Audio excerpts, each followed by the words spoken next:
Review చేసి బాబు గారితో దగ్గర నుంచి చూసిన వాళ్ళకి అర్థమవుతుంది. చాలా కష్టమైన పని అండి. ఆయనతో పని చేస్తాం, అంత తేలికైన పని కానే కాదు. నాకు 2 తోపీలని, ఒకటి ప్రభుత్వంలో చేయాలా, ఇంకోటి పార్టీలో చేయాలా. ఇంకా నా పరిస్థితి ఎలా ఉండదో ఒకసారి మీరు అందరూ ఆలోచించండి.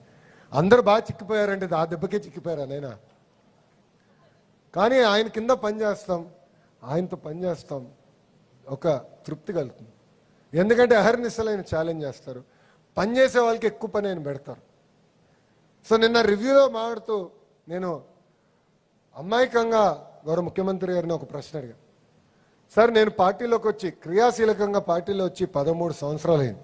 అంటే 2013లో వచ్చాను, 13 సంవత్సరాలు పార్టీలో ఉన్నాను సార్. కానీ ఏనాడు పార్లమెంట్ పార్టీ కానీ ఆనాడు జిల్లా కమిటీని మీరు ఇట్లా పిలిపించి ట్రైనింగ్ ప్రోగ్రాం పెట్టినట్టు నాకు గుర్తులేదు. ఇలాంటి ట్రైనింగ్ ప్రోగ్రాం పెట్టి ఎన్ని సంవత్సరాలు అయి ఉండొచ్చు సార్ అని అడిగినప్పుడు ఆయన అట్లా ఆలోచించి కనీసం 2 దశాబ్దాలు అయిందని ఆయన చెప్తాను.